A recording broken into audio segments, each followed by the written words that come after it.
আসসালামু আলাইকুম প্রিয় বন্ধুরা। আমরা একদিন সবাই মরে যাব, সবাই চলে যেতে হবে এই পৃথিবী ছেড়ে। তারপরও পৃথিবীতে আমরা টাকা পয়সা, ধন দৌলত, লোভ লালসা এগুলো নিয়ে ব্যস্ত। আপনি যেদিন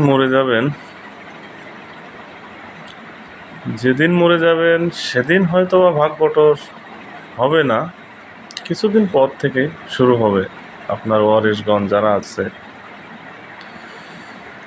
তারা আপনার জমি জায়গা, বাড়ি ঘর, টাকা পয়সা সব কিছু ভাগবটর করে নেবে। আপনাকে যে কবরে রাখা হবে,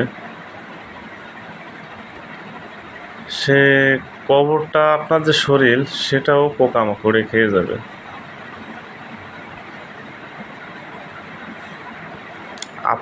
আপনার বলতে কিছু নাই। মরার পরে মানুষের যে আমল, ভালো আমল, এটাই শুধু থাকবে।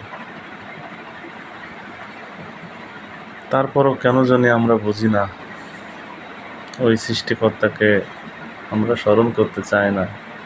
পৃথিবীর মায়া মোহ ধোকায় পড়ে আছি।